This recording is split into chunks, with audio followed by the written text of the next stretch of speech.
Good evening, everyone, and thank you all for coming to part one of PEI Soil and Crops 43rd Annual Conference. We will begin the evening session with a presentation on elevating corn test weights in the Maritimes. Our speaker is Dan MacEachern. Dan is an agricultural biologist overseeing the cereals, oilseeds cultivar evaluation and breeding program at the Charlottetown Research and Development Centre. Having worked with Agri-Foods Canada since 2017, Dan collaborates with AAFC scientists across Canada to develop and assess cereal and oilseed lines suitable for crop production in the Maritimes.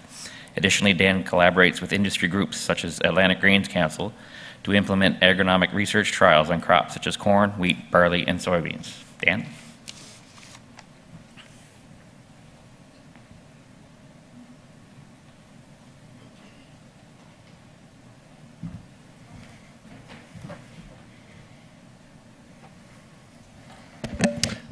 Thanks very much. At first, when you were saying that, I was wondering, how do you know all that stuff about me? And then I remembered, oh yeah, I sent my bio a long time ago. Anyway, you're not a psychic. Anyway, it's nice to be here. Like John said, I'm Dan MacEachern. I work with Agri-Food Canada at the Charlottetown Research and Development Centre. Been there since 2017. And we've had a project on the go. The Atlantic Grains Council came to us and they wanted to know, one of the big questions is they wanted to improve corn test weight. Buyers weren't happy with kind of some of the corn that was going in. It was just a little bit light. And so they were wondering if there was anything we could do to improve upon that. So we started the project back in 2018 and the goal was pretty simple, like I said, improve corn quality. Corn quality encompasses more than just test weight, of course, but it's a pretty important factor. So we thought we'd focus on that. So when you're given something like that, it's like, well, where do you start? Because so many factors impact your corn crop. So we have something like, we know that our stand density can affect things. We know that our seed placement definitely can affect our crop. We also know that the hybrid, whatever we choose there, that's going to impact things. Our pesticides, our crop management, that's going to have an impact. And then, of course, environmental factors.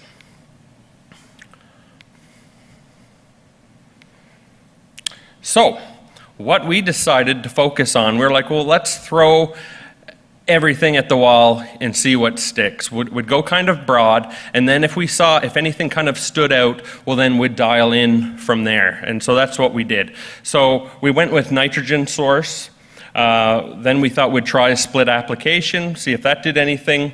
We'd try corn hybrid, of course.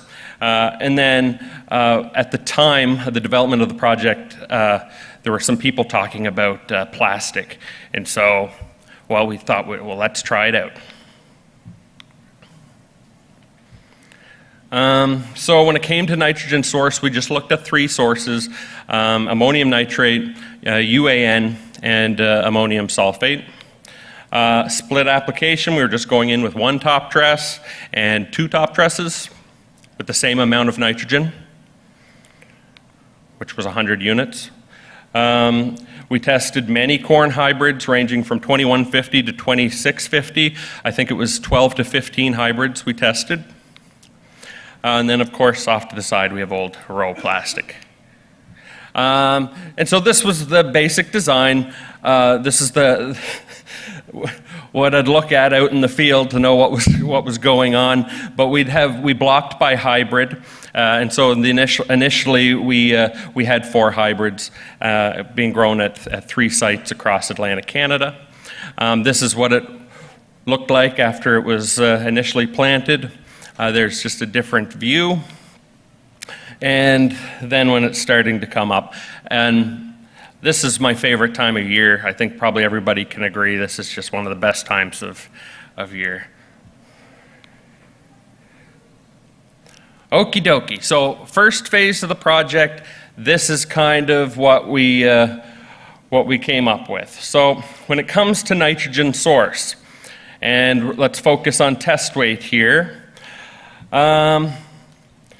So, as you can see here, we didn't see a whole pile of difference.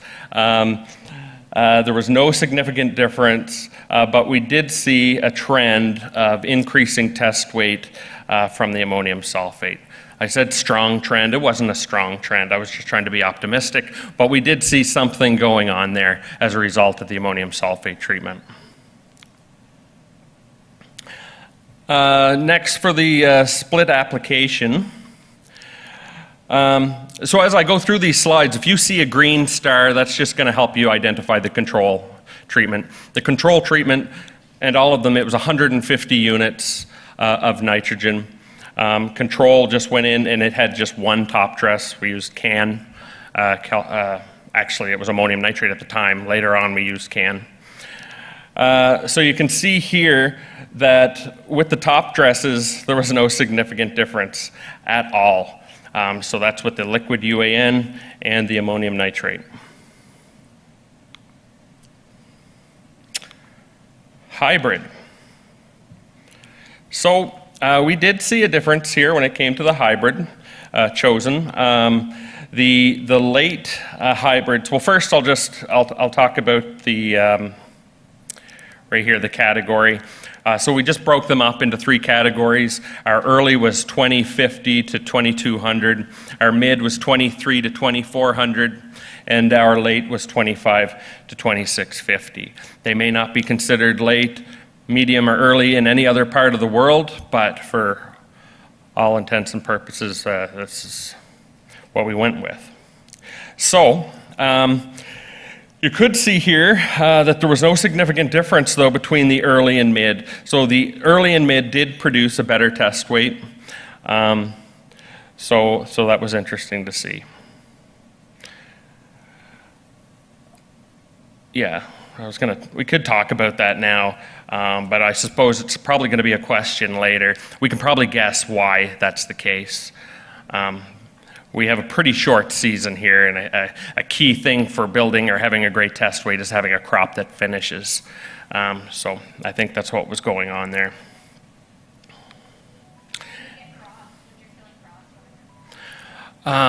It can happen at any time with no notice whatsoever. So you just have to look out. Early, it can happen. I've had fields hit early September.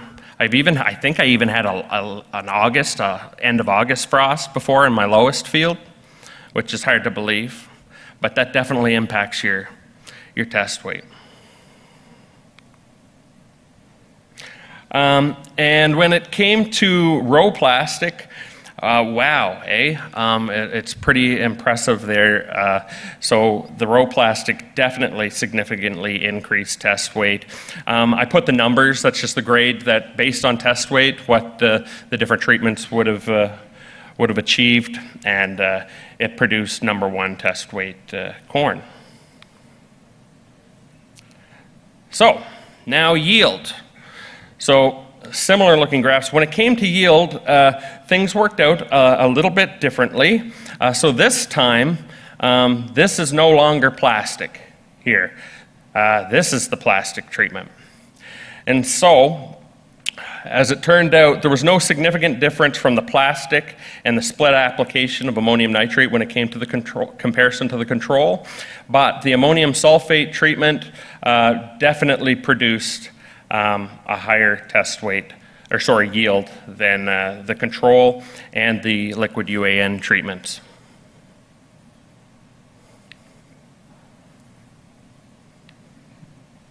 Would there have been sulfur on the other treatments? No, there was only sulfur. At this point, there was only sulfur on the one ammonium sulfate treatment. So just wait here. What was I don't want to get ahead of myself. So yeah, the ammonium sulfate turned out to be the best. When it came to split application, the yellow stars are just showing the split application treatments there, and there was no significant difference observed from the split application. Not saying a split application will not impact things, just saying that we didn't see it. But you can see that there was a trend increasing with the splitting the ammonium nitrate. And so what was the split? We went in at V4 was the original one. The split was we went in at R1.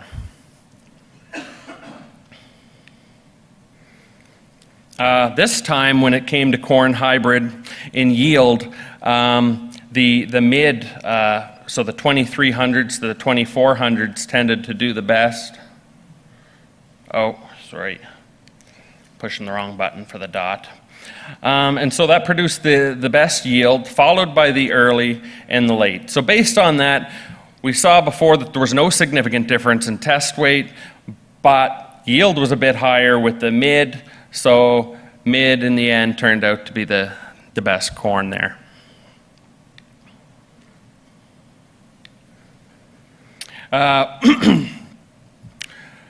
And when it comes to plastic, like I said here before, there was no significant difference. Although it did increase test weight, we did not see a significant difference with yield. So that's it. So that was 3 years we had gone with 3 sites, and we had a couple of years left, and we wanted to try to dial in a little bit. So we were going to narrow down to a specific question like I have here. So what we did is we decided like what level of sulfur is required. We noticed the sulfur having an effect, definitely on yield, a little bit on test weight. So what level though? And then we were going to go off and try some other nitrogen sources as well. So the reason why we wanted to dial in on what level of sulfur is that, like I said here, what we were doing is putting on 100 units as our top dress. 50 went down at planting, 100 went on as a top dress for a grand total of 150 units. That's just what we went with. But if you do that and you're achieving putting down 100 units of ammonium sulfate, you're going to get 114 units of sulfur. So that seems like a lot. In the past, I used to think that that was a crazy amount, and I used to say that, but it's actually not. And we'll dial into that here a little bit later. And then when we were moving into the new phase, we removed the plastic treatment. Although it did a great job at increasing test weight, it didn't do a fantastic job at improving yield. And in the end, the funder told me to remove that treatment because nobody really was very interested in it. There was I think a pretty high startup cost. You'd have to buy the equipment to put down the plastic as well as buy the plastic and so forth. And then I think they were seeing some plastic around the countryside, and that was something that also led to this conclusion. The plastic worked very well. The main reason why it worked well is that it created a little greenhouse, and those plants emerged almost a week earlier than all of the other plants in the field. And a soil temperature probe that I had in there showed soil temperatures that were up to 10 to 15 degrees higher than outside of the plastic. So that's why it was working. It will continue to work. It's just if you can make it worthwhile, you can go for it. But we decided not to move forward with testing that. And weeds. I should have used a pre-emerge, something before I put that plastic down and not relied on just the Roundup Ready trait. Roundup didn't really get down there, and that didn't look too nice either.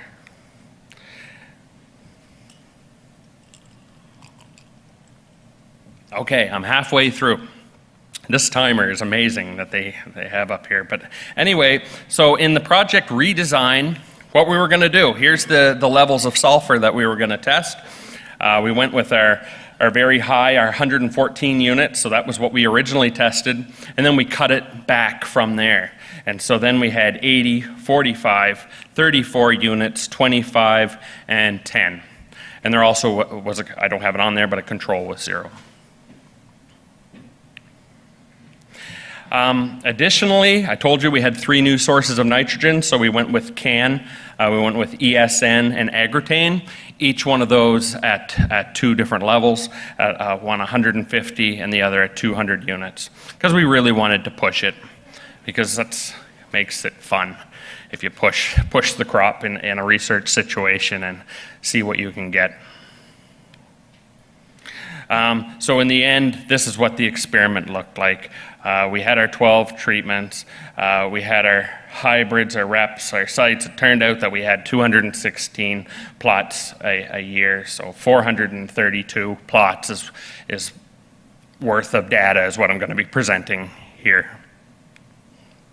So our sites were in Harrington, PEI, where I'm located, our collaborators, our New Brunswick government in Knightville, New Brunswick, and then Perennia in Berwick was kind enough to put plots in for me. And this is what's just my plots when I had my fancy new drone up and I wanted to take a picture. Those were my corn plots. So, what did we find in those last 2 years? Well, when it came to test weight, and if we look at just those 3 nitrogen sources, I have it broken up here so that this side over here is the 150 units of N, and over here is the 200 units of N. We can see that there was no significant difference.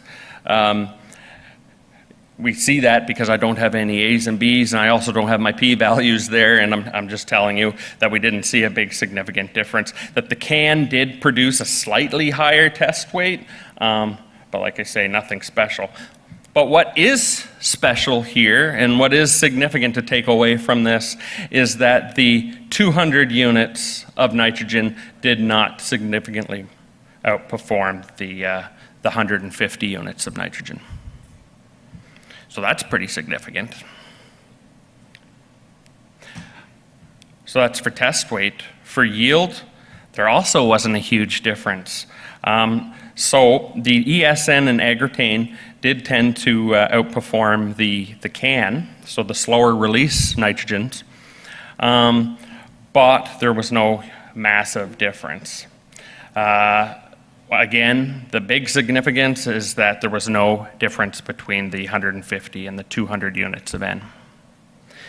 And the nitrogen did go on. I was there myself, so it's not like we forgot to put it on. I'm just saying this. So, when it boils down to those levels of sulfur, I think this is pretty cool. So, these are the different levels.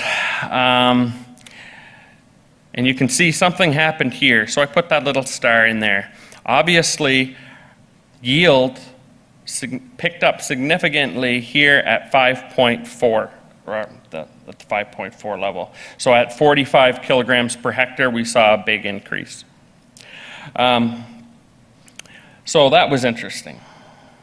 Next, when it came to test weight, we didn't see the same big jump at 45, but we did see the increase at 80.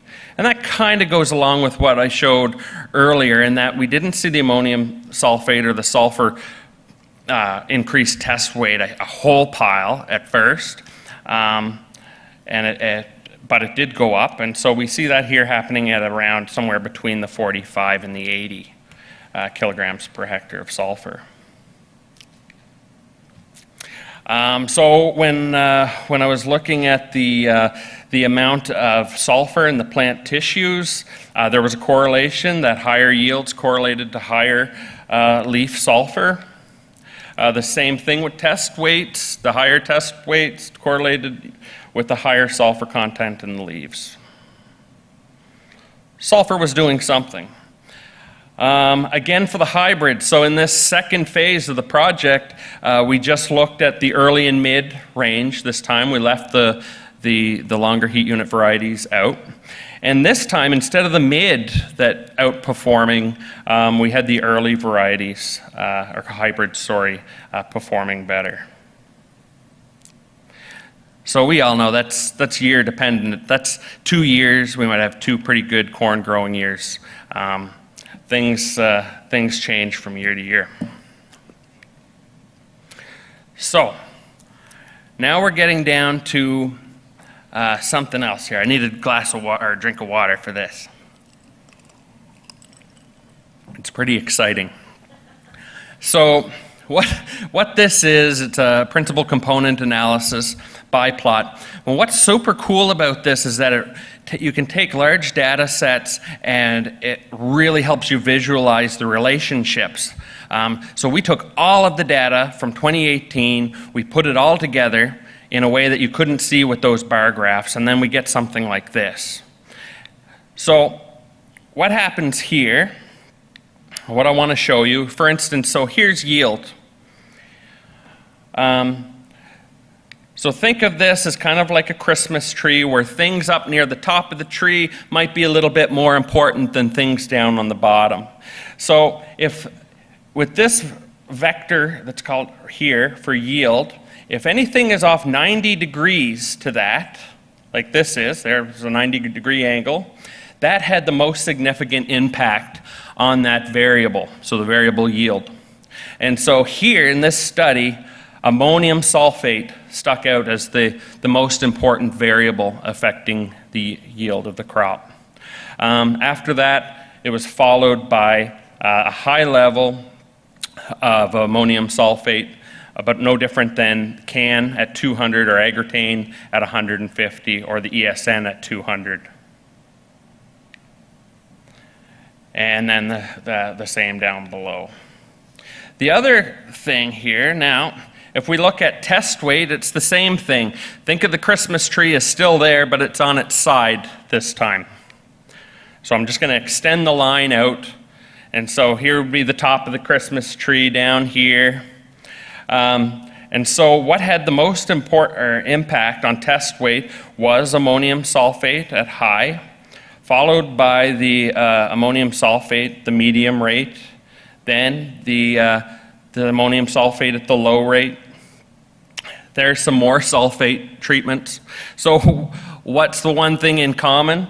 So although some of the other nitrogen sources not only impacted yield, but what we see here, I'm just getting jumbled up for a second, I'm so excited. What we're seeing here is that it's all the ammonium sulfate treatments, or I shouldn't say just ammonium sulfate because I used another source of sulfur at one point to get the lower rates.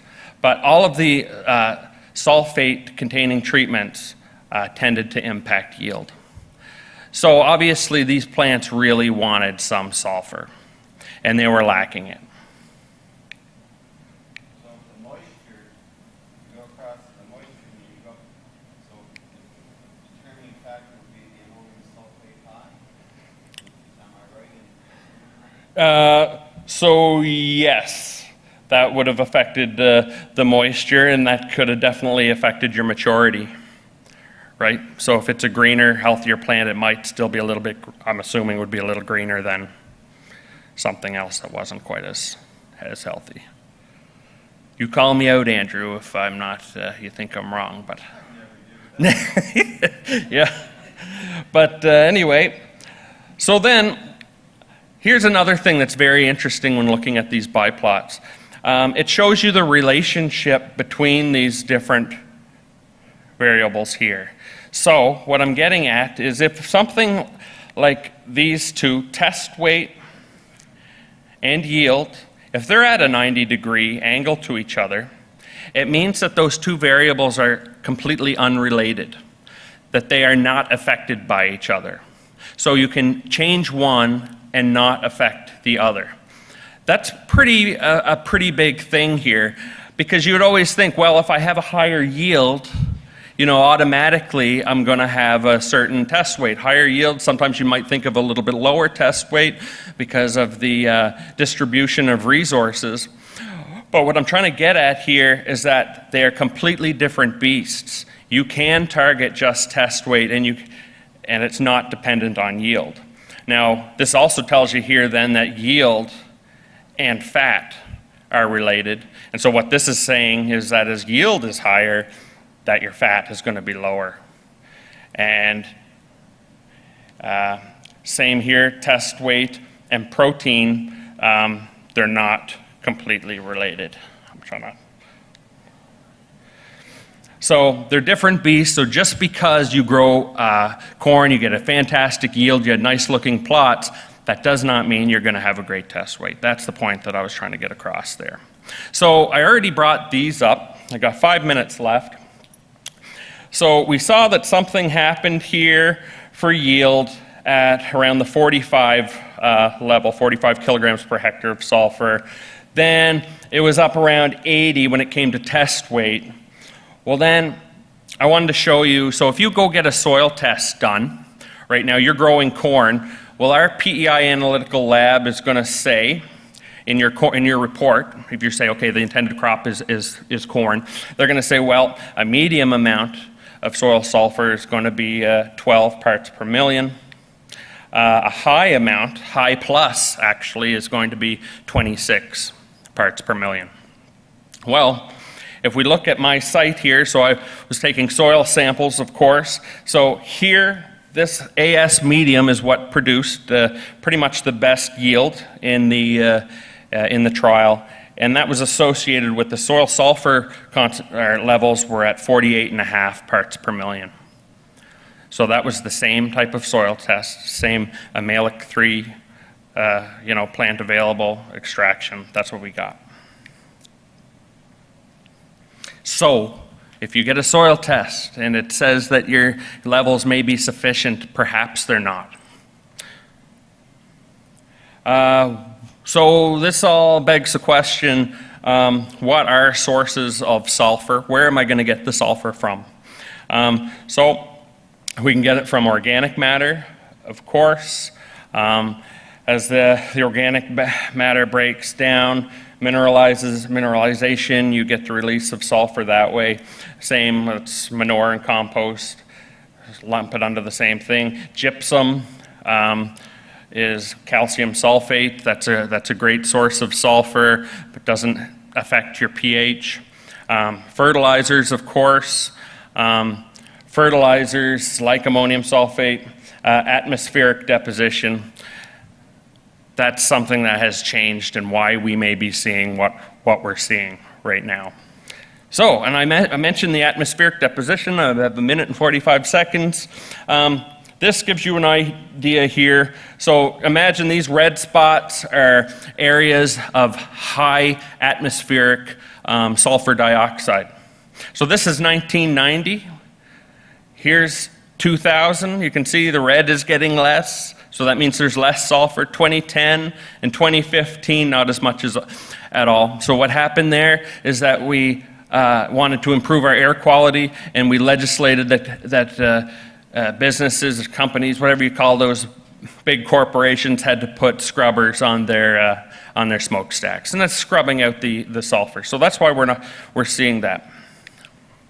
And there's just some more proof here, just showing levels from 1980, which was a great vintage, great year, and how it has decreased right up to 2020. So we're not getting the sulfur coming down. We used to be able to get as much easily. We used to be able to get 30 pounds per acre come down, either through deposited from rain or snow, but also just natural diffusion into the soil. We used to be able to pick that up, but we're not seeing that now.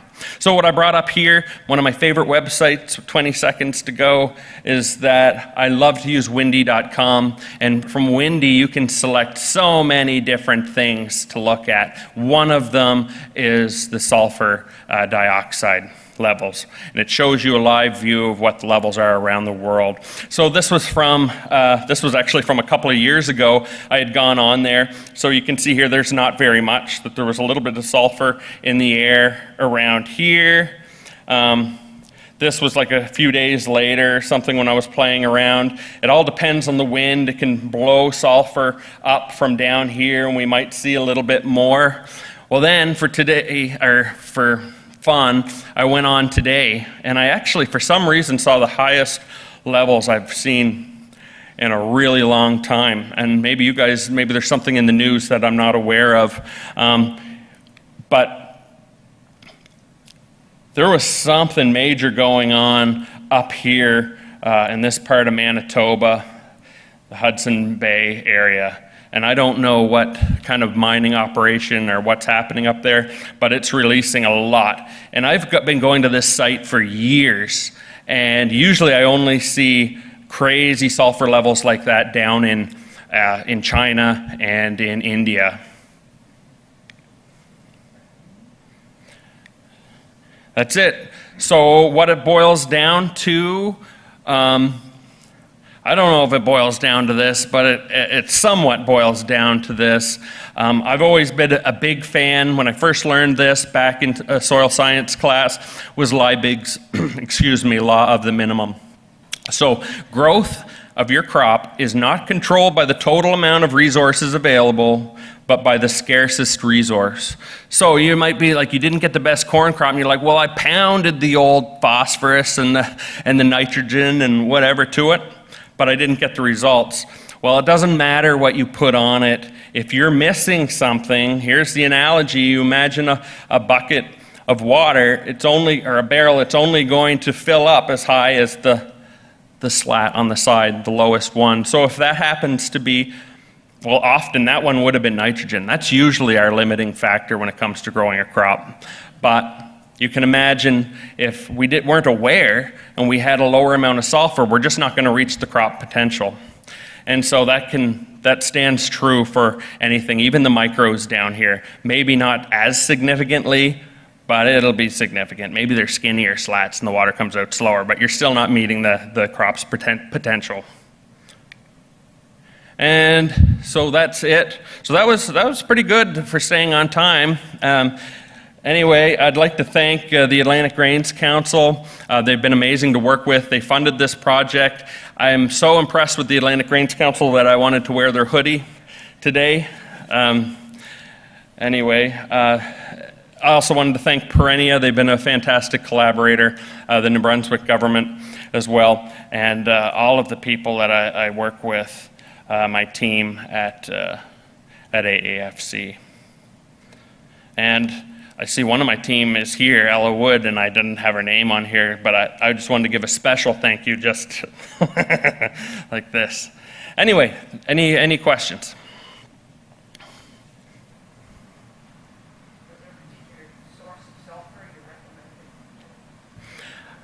Well, I would recommend the source that we don't have available to us as much as we used to. So what's been lacking from our systems over the years, and that would be manure. Tends to be a great source. I would not recommend an organic source of nitrogen, straight sulfur. You will get really quick acidifying effects to your soil if you add organic sulfur to it, which you can buy. There is some debate. A soil scientist, if they were here, may say I'm dumb in saying this, but there is some debate whether or not ammonium sulfate decreases it that much more quickly than ammonium nitrate, because the sulfate has enough electrons, it's already happy, and so it's not causing the splitting of water and the loss of hydrogen ions in the soil, causing the acidity. So, but still, yeah, well, let's just say that ammonium sulfate can lower your pH faster. So if you're using that product, you should definitely, or using any sulfur product, you should be doing soil tests and monitoring things. Playing it safe. All right, thank you very much.